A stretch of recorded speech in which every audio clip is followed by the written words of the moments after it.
Hey everyone, thanks for joining me for the Demystifying Money podcast. Today I'm joined by Melissa Fiore. She's the president of MJ Electric and Refrigeration in Rehoboth, Mass. And today we're going to talk about being a small business owner and working in a family business, because I think that there are some um, different things that come along with working alongside your spouse that I think can be amazing. My parents worked together, they still do. And so I've seen, the ups and downs from that, but also to talk about her industry and some of the things that she's seeing and some of the changes, which hopefully will inspire more people to take a look at the trades and get interested in this type of work, because it can be super rewarding. So thank you, Melissa, for joining me today. Well, thanks for having me, Misty. I'm really happy to be here. So tell me about Talking to you today. MJ Electric and Refrigeration. What is your specialty? Who are your clients, and who do you help? Oh, sure. Well, we'd like to say we help everybody, but our specialty is commercial refrigeration. So those are, things from like your walk-in coolers, freezers, small enough to ice machines, deli cases, to large temp controlled warehouses, and things like that. We also do commercial electric, which is basic commercial electric, panels and wiring. And then we do full service HVAC, which is heating, ventilation, and air conditioning. So our ideal client, like I said, we're primarily in the commercial space. I would probably at this point say we're between like 80-90% commercial.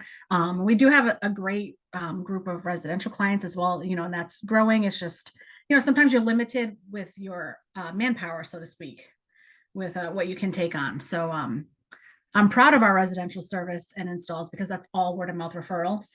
So that just seems like it comes to, it hits us in a special spot. But typically, yeah, we are in the commercial sector. We prefer to be there more because there's all these different challenges, and the clientele is just different. How you're interacting on job sites and things like that. I was talking with somebody recently, and when I look at the stock market and I look at all the different things, but I was talking specifically with somebody about our food chain and the refrigeration and the truck transportation. And it was wild thinking about how fragile all of these parts are, getting things from like A to B to the restaurants to the stores. Absolutely. So it's I could see how that could be one of those industries where you can get really specific as to like what you're, what you work on, what you specifically enjoy doing, because it is such a big part of our whole economy. It is. And I don't, and so, yeah, majority of our business is the commercial refrigeration. Like, so the trucks are like, we call them reefers, refrigerated transportation. And you're right. Like just how you just said it, it's a big piece of the economy. And I'm like, wow, you just gave me a light bulb moment. Yeah. Because it's true, because we also work in a lot of food processing plants in the area. So that's electric and refrigeration, right? Because that equipment needs to be running all the time, or then there's a loss of production. Right. And like, so yeah, it's going from one place to then a truck, and then it's going to like a restaurant or a grocery store. And we're in all of those places. Yes. And the timing has to be perfect, and the temperature has to work. All these things have to work. And so I think that's really interesting. I think about all the businesses, big and small, and like the macro level of the economy, but this is a very interesting space that is really important, the way we get food, all of these things. So I think that's really cool that that's the space. So is this something that you've always worked on, or is this kind of, did you come from a corporate background, or like, how did you and your husband decide, to own this company? Oh yeah, absolutely. So I was in corporate America, just trying to climb this elusive ladder, which is awesome. And, some people really achieve great things there as well. I just knew for me, it was like, I was like butting up against a wall, whether it was like limited education. It seemed like I was always waiting for someone to retire, so to speak. Like, oh, that ops manager, she retired, you can just go right into her position. It was just wasn't for me at that point. But backtracking to that, my husband started working, actually partnered up with my father a few years prior to 2008, probably like 2010. My father was like a one man shop, kind of just doing that as his job. Never had any intentions on hiring anyone. And when I met Nick just happened to be in engineering and mechanical engineering. I was doing that aspect, so they kind of came together, and we're working together, partnering. They both had clients, butt heads a lot. They had very different ways of doing things. My parents, my mom supported my dad starting leaving his job and starting to work for himself. So there was that piece of it. And also cultural, is like a cultural difference. So, Nick comes in and he's like, let's build a business. There's a difference, right? Of working for yourself and having a job and building a business and something to last. So that worked for a few years. And then they kept getting busier, and, Nick was trying to do all of the things like contracts and estimating, which he was always really good at. But again, talk about that ceiling or like that bottleneck, you can only do so much. And that was like 2014, I want to say 2014, 2015, that I just kind of was, working, and I was like, I was in this weird place also with my job. So I was almost like I had like a little midlife crisis, so to speak. But I was like, what am I doing here? I'm working and I'm like having to scrap for time off because my kids were busy. And I was like, there's a business here that, we're trying to grow. Mm-hmm. So I shifted, and yeah, it was a lot of bumps and bruises along the way. Like I'd be lying if I were to say I didn't. But in the short few years, once I finally got my traction and started to organize everything, the company looks completely different on the back end, right? Like, just organizationally, everything is completely different, from scheduling to having implementing a CRM. Mm-hmm. I hope that our clients have noticed the improvement and changes over the last probably like 6 years that I've been really fine tuning things. So that's kind of how it all started. And yeah, the niche was always, commercial refrigeration. There's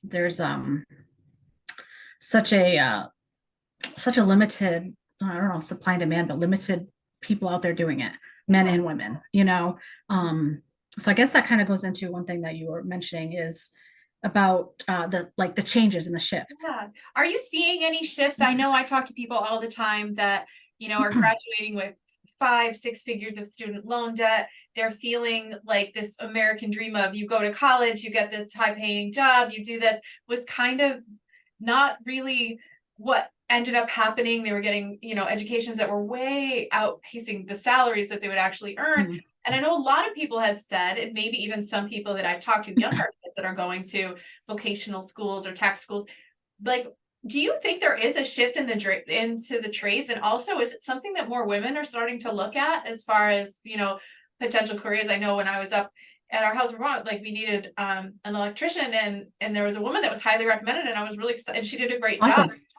So it's just, do you see anything happening there? Because I do think there is a lot of frustration, but I think what you said, there's not a lot of people doing this work, and the need is like, it's there. So and the need now, so like statistically, something that Nick and I do, we really do like to be involved with like the Department of Labor and Training, both in Rhode Island and Massachusetts, right? So we, because there's a lot of red tape when there's a skilled trade that requires classroom time, on the job training hours, and licensing testing, there's a lot more red tape. So obviously, we're not carpenters. We're carpenters. In some places, they do need some type of licensing, usually like a GC license, which is general contracting. But they don't need to be licensed to be able to handle fragile chemicals and things like that, right? There's no safety or health risk. Well, typically, I shouldn't say that if you're building something and it's not safe. But so we follow a lot with what the states are doing, and I just do Rhode Island and Mass because those are the 2 states that we're licensed in.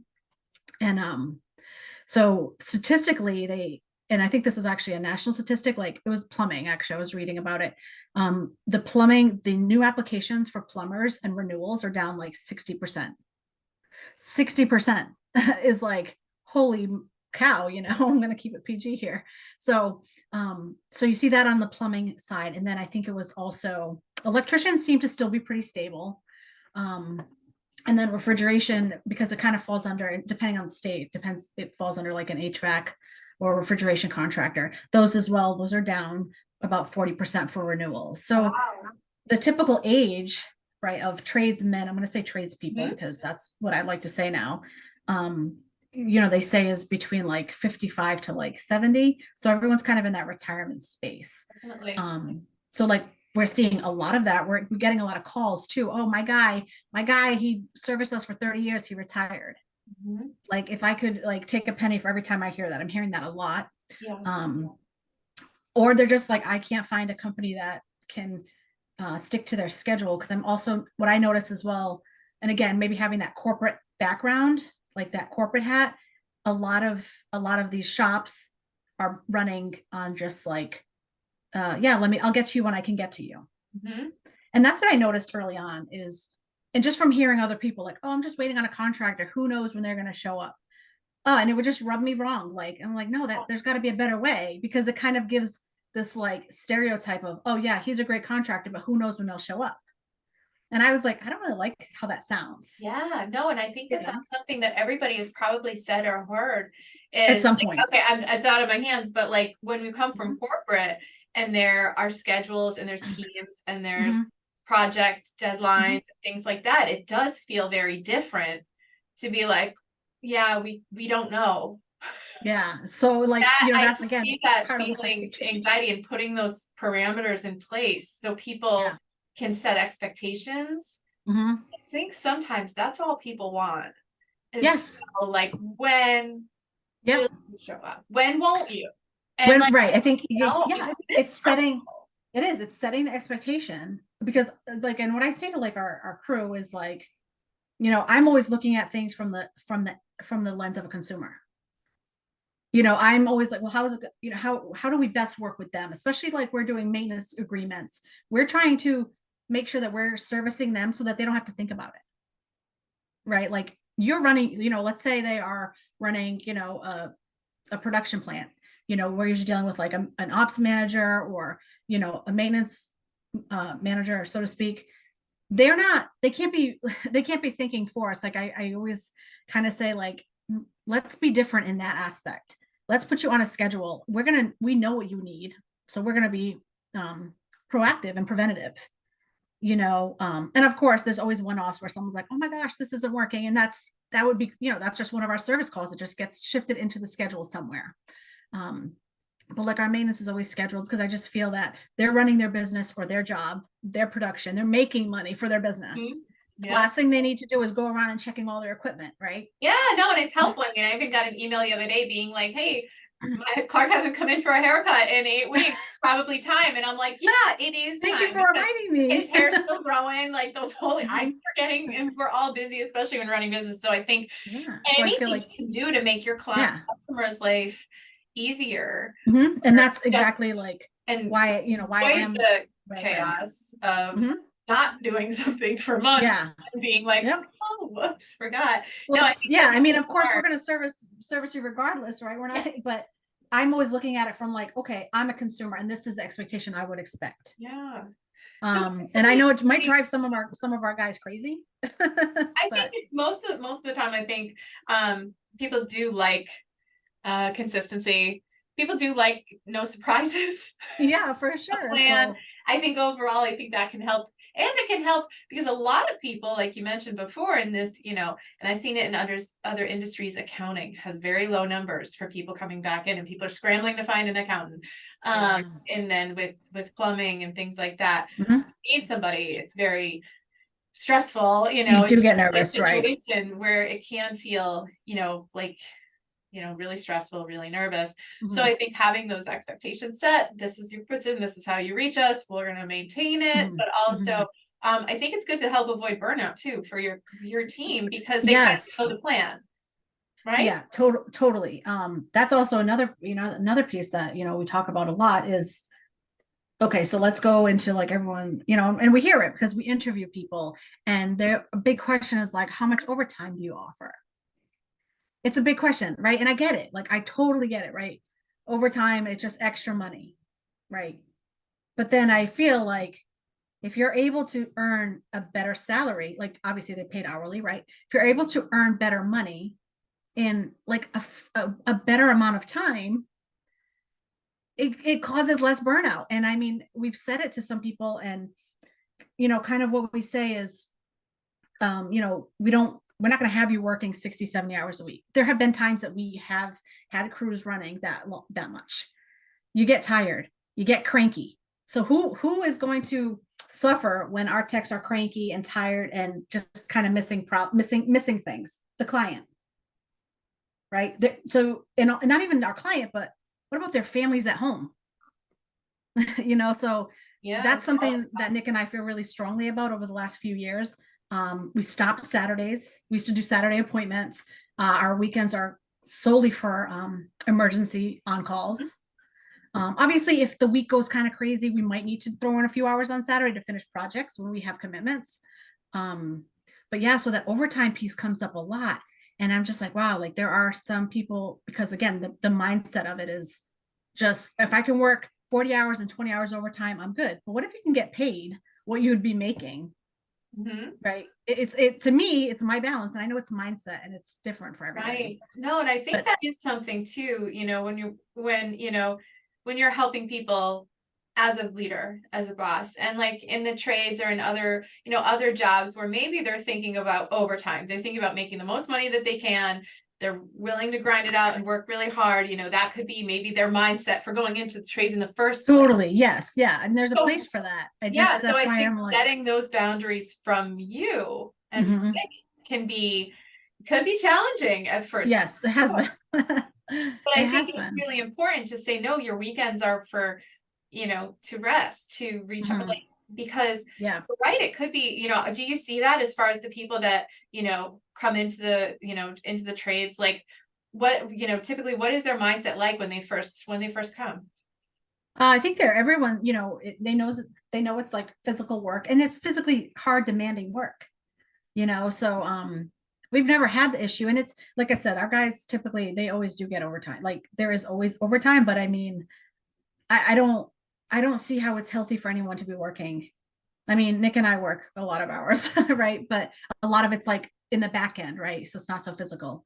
Um, we've had texts in the past, they'll leave and we'll say, oh, like they don't want to give overtime. And I can kind of see their point, but also then you have to also take inventory on maybe a particular technician and what their skill level is, right? So if I'm giving you overtime, but your skill, you're not able to meet the requirements of the job, now I'm charging a client overtime because they need the service, but it's not being done. So it's also a loss. And I don't expect anyone to understand that except for the people in the back end who are holding all the balls, so to speak. Right? We're trying to balance everything. Yeah, because So, clients might not, this might be an area of a client's financial life that they don't understand, like, or they're not absolutely. quite sure because they Yeah, can't do it totally. themselves. Yeah. And So so I they think that have that's to the outsource piece, it. it's like, well, sometimes it's like, well, that person might not be getting the overtime because they can't do the after hours call because they don't have the skill level for that job. So someone else might get it. So it's hard because then it's like, we're small still. So you get a little bit of, you get a little bit of like, oh, so and so and so and so. And so that's tricky. And we always try to treat everyone fairly. Because I feel that, something that to us is like, as a company, we're only as successful and happy. I don't know, happy probably sounds silly to say, but as our team, because again, they're the ones out there. They're the boots on the ground.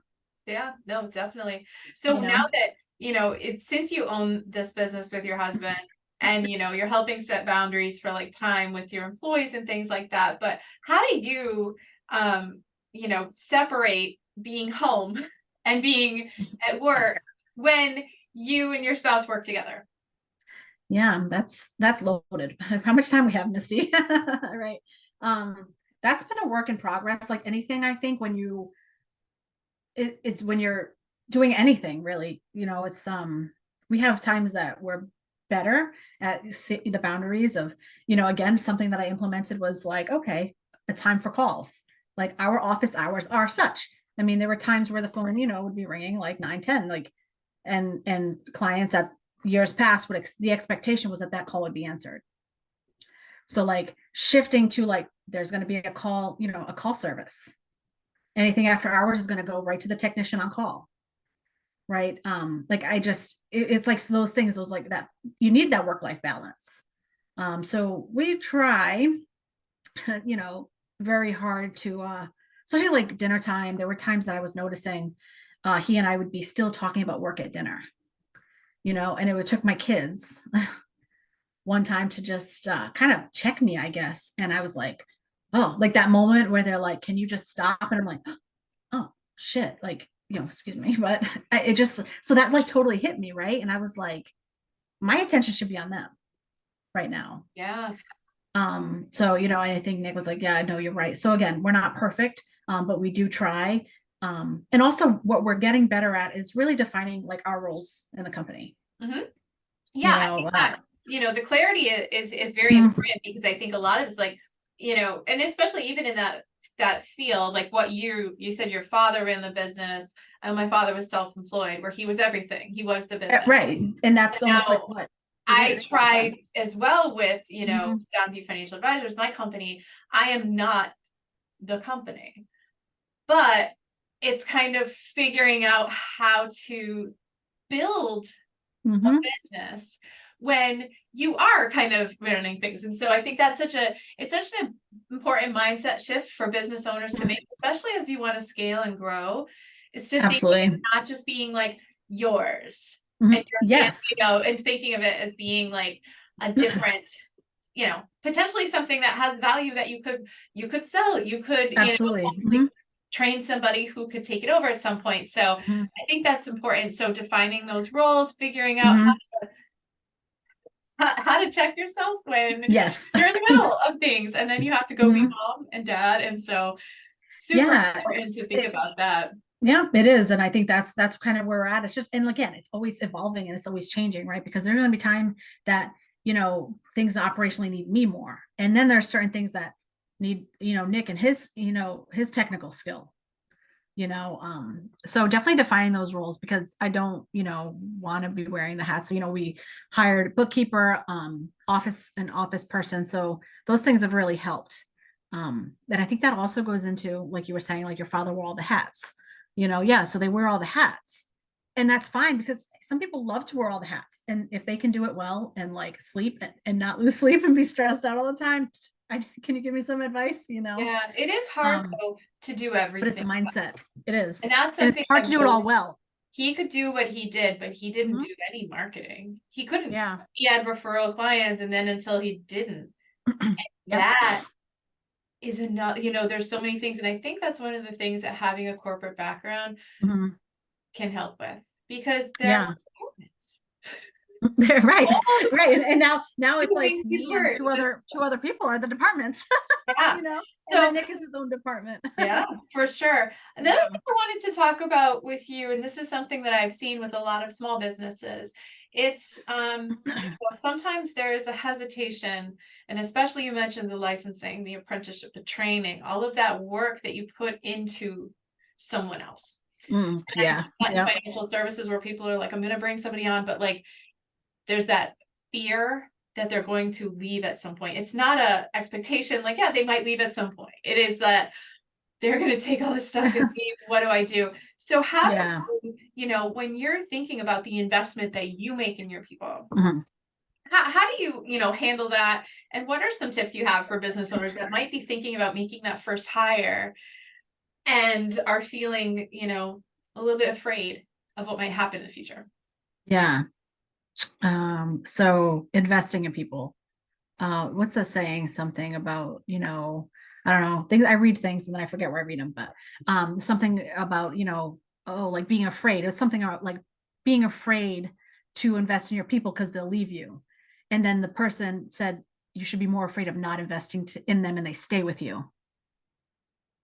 That's Right. definitely, yeah, the person that's not looking to grow, not looking to change, Right. surrounding and all that I those think I heard people. that like back in corporate America, like I Yeah, don't even know if I was on here on my own, um doing my own thing, and it just stuck with me, and it's yeah, so true.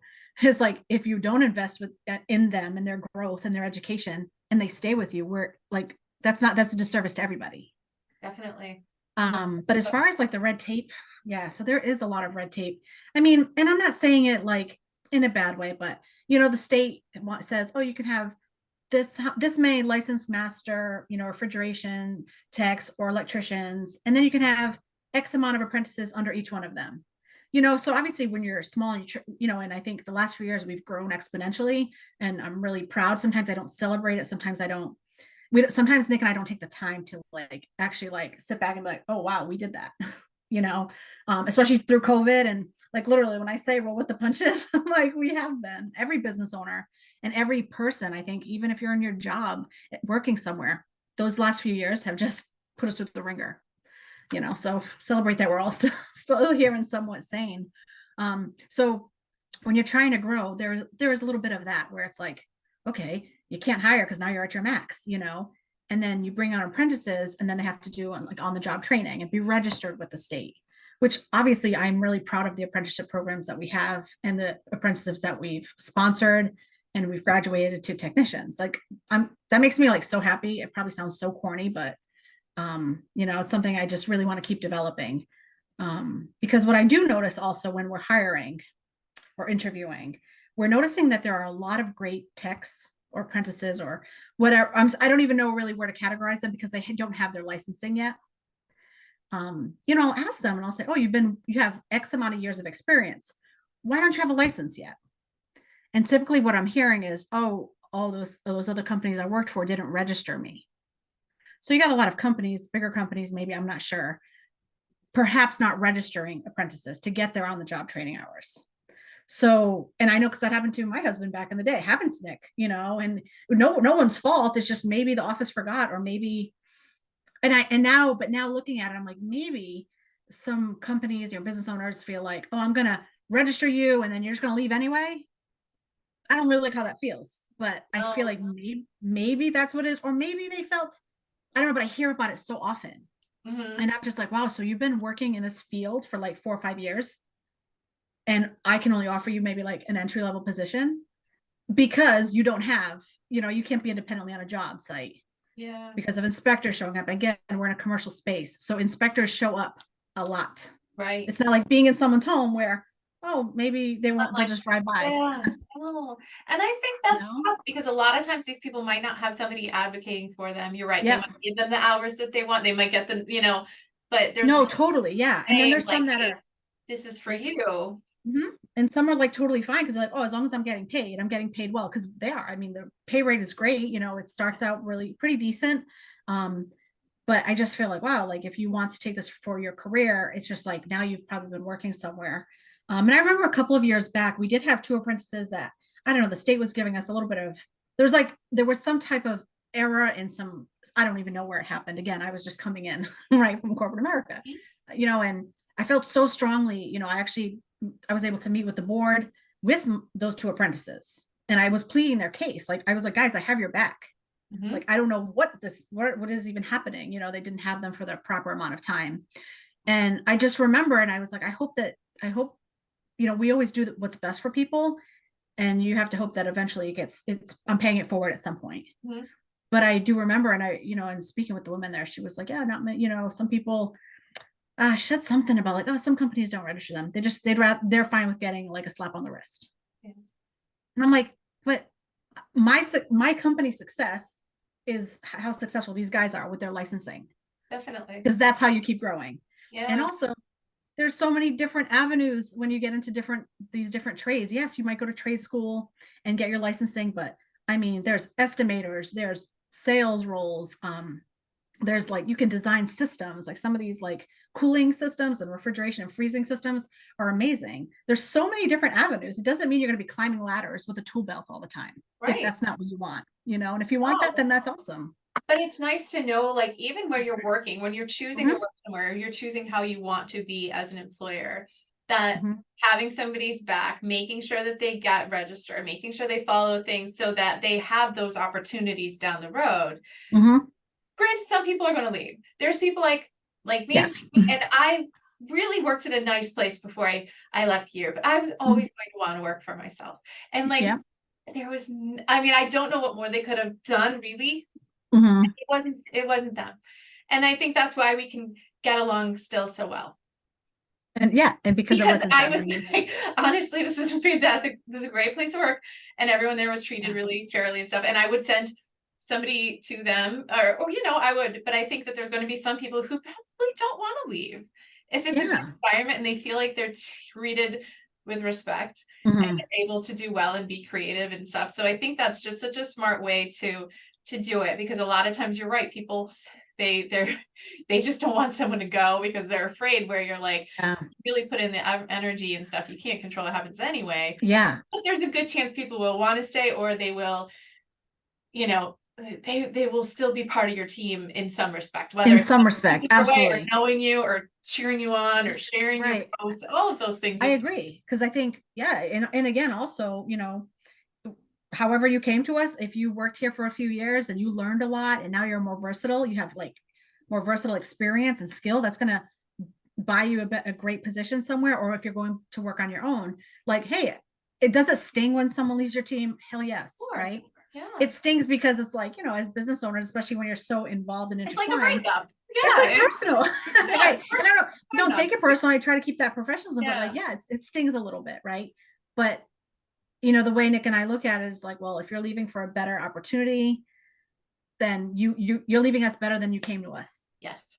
With a little bit more experience, and maybe, I hope one day we see you out there in the fields. And I think also, I know Nick definitely he's very proud of that too, like of teaching. He's a great teacher and trainer. So it's like, yeah, hey, I trained them, I helped them, I was part of their stepping stone. So as corny as that sounds in this industry and space, because I've heard people are like, what is she saying? It's but different. that's who we are.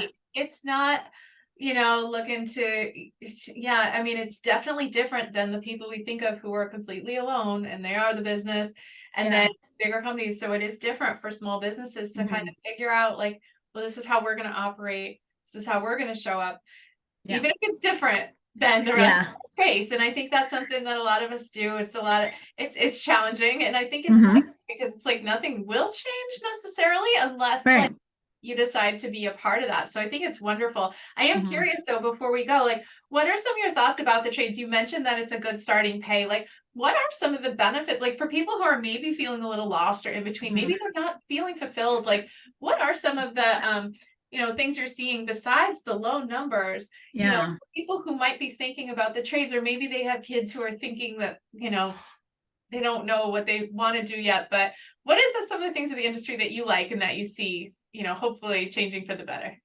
Yeah, I mean, I think for sure is the versatility. I think that,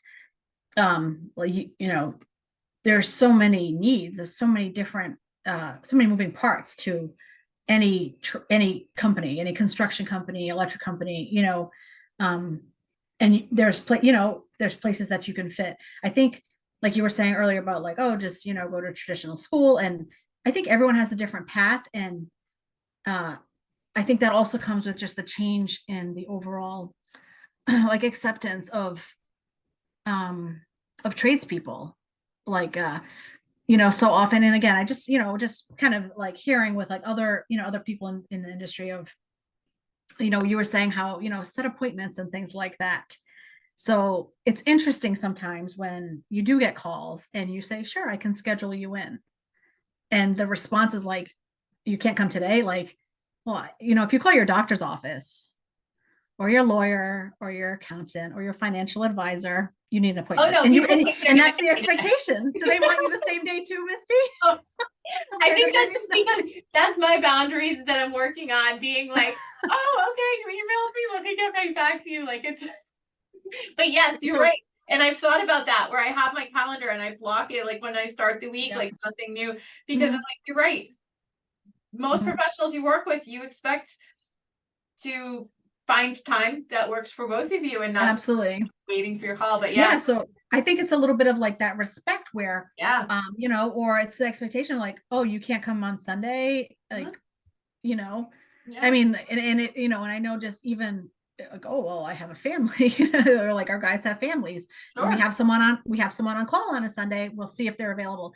We always try to accommodate. So I don't want to make it. Of course, but I think it's different. But I think that little piece of like, there's maybe a little bit more respect saying that, oh, these tradespeople are professional. Well, and also I feel like there could be a shift, and like this could be, my grandfather was a plumber, my father's an engineer, and like trades were the trades, and then the flashy jobs, you're like doctor, lawyer. And now you look at the TV shows and it's builders, it's contract, it's like all of these, like it's all together. Yeah, it's different. So the chefs, that was not a glamorous job. Like, exactly. And so I Yes. feel like now these people who are building something, they're creating something, they're Mhm. like actually like they're not just at a desk, like making Yeah. spreadsheets for like it's a different level of like accomplishment or like I think that there's pride in your work. Like I really like what and I feel like you said like those systems that are beautiful, like some of the like so you see it that I think there is something that's kind of it could be a shift. I could be wrong, but Yeah. there might be this movement back to the work being important. Yeah, I mean, the work has to be important, if we keep losing plumbers year over Yeah. year, I mean, that's a big infrastructure, right? No, and it is, And and like again, that let's was my let's talk grandpa's about, job. It's what he yeah. did, and like he, I think, he was good at it, got a good reputation. My friend is a plumber out in Martha's Vineyard, and he has like, I mean, he's obviously tried to find a person, but I mean, like, there is a need, Yeah, need, because like you said, it's like the infrastructure of how things are yeah, built. So let's not even think about like obviously plumbers, there's the heating aspect for gas piping things. What about sanitation? yeah. Like, what Oh, about from a health perspective? Just like the food, just like the refrigeration, your food needs to be refrigerated. It needs to be safe. It yeah, has, there's a health risk involved with like food temperatures, like ice machines. We do ice machines a lot, you know, and this is like just throwing this in there. So that also, like say we go to dinner, right? And you're like, oh, my stomach kind of hurts a little bit. Typically we're like, oh, I must have ate something bad at the restaurant. No, chances are it's bacteria in your ice from a dirty ice machine. And that's actually a medical statistic, right? wow. So like, I mean, if I have like pictures and pictures, like our guys always, and I say guys because we have not hired a woman tech yet. I just haven't found one. Mhm. But I'm always looking. Yes. So like our guys are like, that was the worst ice machine ever. And they're like sending the pictures. They're like, I'm never getting a nice drink again, right? Then they go to the next place, It's like so you watch the show Bar Rescue, and you're like, no, God, yeah. like So right. It's like these they things actually impact health. they So, do. And I think that and like helps them in luckily, what you do to yeah. be able to take pride in your work. Yeah. So I Like think they do. you I think they're know, like, wow, you are like, okay. helping, you're making Mhm. things better, you're keeping Yeah. people from getting sick. Like that is, Yeah. it's just a very different feeling than the people Mhm. who are feeling overwhelmed and burnt out and they're just not they're going through 20, 30 years at the company. So I think I don't know, I'm hoping like in every Yeah. talk to a client who's saying, yeah, we're not really sure if, you know, if she or he's going to go the college route or they're thinking about Yeah. hairdressing, they're thinking about, Mhm. going into the trades. Like, I think it's cool that those options aren't just, taboo anymore, that they're They're kind not. And of the need seriously is considered there good because money. yeah, and the need is there because of the age group of the majority. Like even business owners, like how many business owners right now that Nick and I speak to that are like, oh, I don't know if I should sell, I don't know if I should close. Because they're tired, especially if they've been doing a lot of the physical labor themselves. Yeah. Your body gets tired. Your body can only push it so much. Yeah. Um, so I mean, we're seeing that around us as well. Like I said, people calling like, oh, my guy or the company I use, they closed, they retired. It's like we're hearing a lot of it. So I think for anyone that is young and maybe like, hey, I don't really know if I want the classroom stuff, like traditional classroom or traditional job doing the same thing every day, it is an avenue, maybe that to consider, because again, doesn't mean you're going to be climbing ladders all the time if that's not your thing. You can get into a trade and actually go from there. And you know what? You might get them into a trade and say, oh, now I want to go into engineering. I want to get my engineering degree. Then Right. but that And now I want to build experience plans, before you go can be so helpful because you have that perspective that you just don't get straight out of high school. So I think that's a really great point. And Yeah. I don't know, maybe it's because the engineering and the plumbing in the background, like I feel like when I look at, potential careers, like job Mhm. security, stuff like that, there's some things that the robots can't necessarily. Can't do. Oh, I know. It's not even, that's like a whole other call. Like we can talk about Totally robots. another topic, but I feel like those things you're like sometimes you want to talk to a person, Yeah. you're gonna want somebody to answer the phone. Yeah, and I think a That's lot of not gonna that right change. now, though, I think a lot of consumers and out there are just right. We're just like, oh, every time we're doing something, it's like chatbot, Yeah. right? And it's like so now it's a chatbot. Years ago it was the phone tree. I mean, Yeah. press one, right? Like now it's like You're a like zero chatbot. zero one now. And I mean, I love small businesses. I love them. Mhm. I do, and I feel like Yeah, that is I know like you do, and I think you do so much to support them, yeah. and like we've talked about that, even just Mhm. financially planning, and Yeah. that's something we offer, and I kind of also beat my head up. Like sometimes I'm like, oh, I just wish more of our team would take advantage Yeah. of these savings and like a simpler, just these programs, because they do make a decent salary. I think, Sure. everyone's different. Yeah, no, but it might just be different going from that, like figure out, because Yeah. people, especially people who work alley, people who work hard for their money, Yep. figuring out how to make the money work. It's just they For need them too. you, It's a they need mindset. a leader, and they need a boss who can say, like, this is what we're doing, this is good Yeah. for you, this is why. Because yeah, for Yep. some people, they may be able to retire when 50. Yeah, and that's Hard, I'm sure see? you see it, right? So I Yeah. think like that's another piece, and that's why like whenever I've heard, whenever we've talked, I just feel, what you offer as well is just kind of like just helping people change that mind shift. I'm having a hard time with that word too. No, You know, it's so good. And I love what you're doing in your industry. I think it's fantastic. I think it's definitely, even coming on a podcast to talk is really cool. So, because Yeah. it's like people want to know who they're working, but also like people are looking for people to work for. And I think that's such a Mhm. good thing. It's just to kind of know, like, so if people are looking, people want to reach out to you or follow you anywhere on social media, where can they find you? Oh yeah, so we are on social. We are on Instagram, so it's MJ Electric _refrigeration. Okay. We're also on Facebook, MJ Electric and Refrigeration. LinkedIn, I'm getting there. We're getting there. I'm trying to learn how to do that. I can't, a lot of hats I wear. Yeah. Our phone number is 401-487-5770. Always get someone, that will answer. Sometimes we might be on the line or with a client. So we always just tell people leave a message. Our website is mjhvac.com. We just did that. We just updated our website. Perfect. So Very proud of nice. that. Just trying to speak, have our messaging crystal clear. There's a contact form on there as well. If anybody, has questions, if anyone is in the trade or in the industry and, just looking for some guidance too, we're available to that. We're not thinking like, hey, everyone that talks to us needs to work here, because sometimes it's not a good fit either way. Yeah, no, that's awesome. And I think Yeah. everyone go check out their new website. I think one of the things that business owners, like, I think a lot of times, they either don't have one or they have one, and it's like, but you're even investing in that, which I think is just a good thing, especially for a company that's looking to really build. Yeah, we've invested a lot in, we were always word of mouth referral, like always. I think we started marketing our trucks like in COVID, right around that time. So it's like some people are like, oh, you're a new company. It's like, no, we've been in the game. We've just been we're behind the scenes. So we're very proud of the word of mouth, and that will always trump anything, right? Because it just gives you a different sense of pride.